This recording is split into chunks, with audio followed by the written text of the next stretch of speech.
Your thumb is hovering over their name in your messages right now. Not typing, not scrolling away either. Just hovering. The way it's hovered probably a dozen times this month. Right over the little arrow that would send one more text they never asked for. You've told yourself for weeks that you've let this go. And then a quiet night happens. And here you are again, thumb frozen over a name, trying to decide if wanting to reach out one more time means you've failed at something. Here's the question nobody ever teaches you how to answer. Is this the moment you finally let go? Or is this just you giving up, dressed up to look healthier than it is? They feel almost identical from the inside. Both come with the same tight chest, the same tired eyes, the same hovering thumb. But they are not the same thing, and the difference matters more than you think. Nobody ever actually teaches you the difference between letting go and giving up. We just use the words like they're interchangeable, and then wonder why we can't tell which one we're doing. Giving up gets treated like a failure, something weak, something you're supposed to be ashamed of. Letting go gets treated like an achievement, something calm, something evolved. So when you're standing in the middle of deciding whether to send one more text, part of you is terrified that whatever you choose, it'll turn out to be the shameful one wearing the achievement's clothes. That fear alone can keep you frozen, thumb over a name, for far longer than the actual decision deserves. But the two aren't determined by which button you press. They're determined by something underneath the decision entirely, something most people never get taught to look for. Think about the last few months with this person. Not the big blow-up, if there was one. The small, repeating moment. The one that's happened enough times that you could probably guess, right now, how many. Maybe it's a message you draft and delete. Maybe it's driving past a place that used to mean something and slowing down without deciding to. Maybe it's just their name showing up in your recommended contacts and your thumb hovering there for a second too long. Each time, you told yourself this was the last time. This was the one where you'd finally stop checking, stop hoping, stop leaving the door open just a crack. And each time, a few days or weeks later, you were back at the same door, hand on the same handle, telling yourself the same thing. You didn't fail at letting go those times. You just weren't actually letting go yet. You were bargaining with yourself, one more attempt at a time. Here's what was actually happening in your body every single one of those times, whether you noticed it or not. Real letting go doesn't feel urgent. It doesn't come with a countdown, a deadline, a sense that if you don't act right now, something will be lost forever. But every one of those hovering thumb moments came with exactly that. A tight chest, a held breath, a feeling like this specific decision in this specific instant mattered enormously.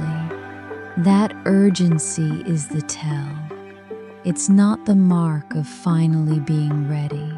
It's the mark of still being in the fight, still trying to control an outcome you can't actually control, just from a more exhausted position than before. Giving up dressed as letting go always has that same fingerprint. It's tired, not peaceful. It's relief from exhaustion, not relief from resolution. And your body knows the difference even when your mind is still arguing about it. So here's the actual difference, the one nobody ever hands you clearly. Giving up happens when you're still gripping something and your hand simply gets too tired to hold on anymore. The letting go isn't a choice, it's collapse. The moment you get any strength back, you'll likely reach for it again. Letting go happens after you've already, quietly, finished something inside yourself. You're not tired of holding on. You've simply understood, fully, that holding on any longer wouldn't change the outcome. And you're at peace with that, not defeated by it. One comes from a closed fist that finally can't stay closed. The other comes from an open hand that never needed to close in the first place. That's why they can look identical from the outside.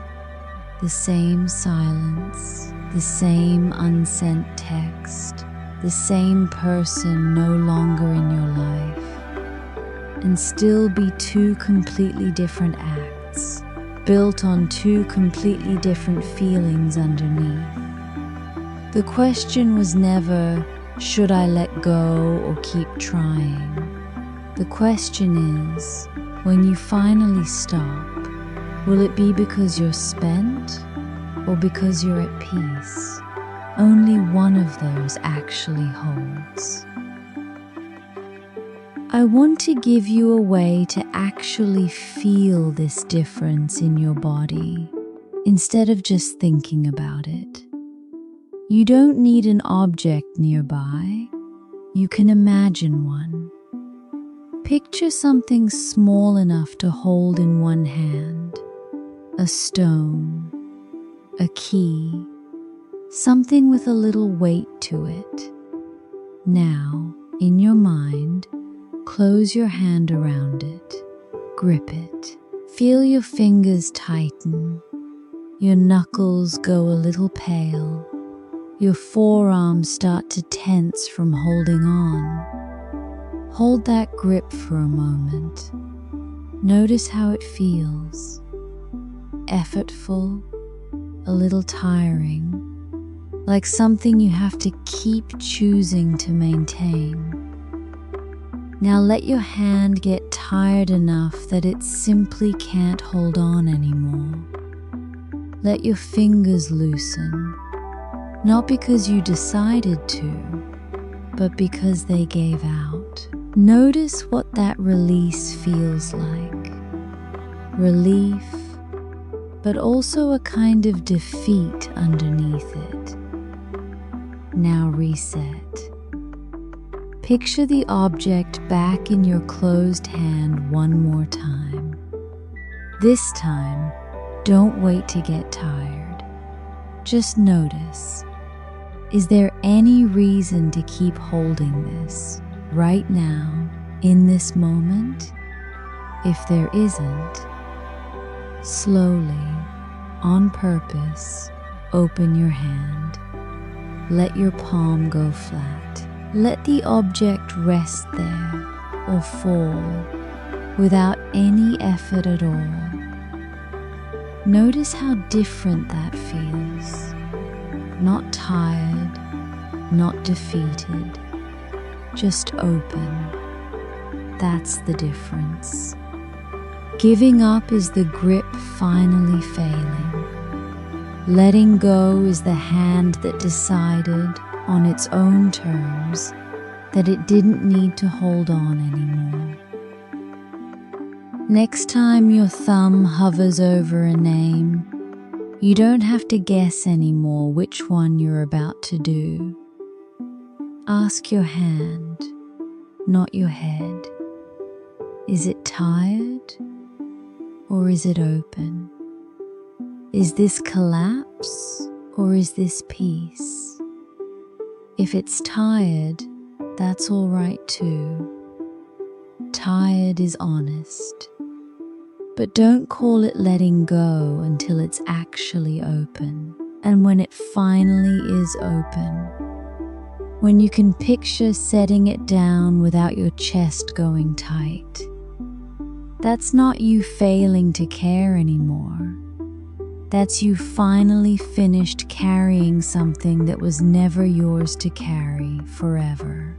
If you've ever wondered what it costs to wait too long to open your hand, to keep gripping something long after it was already gone, there's a story on our sister channel, What Remains, about exactly that.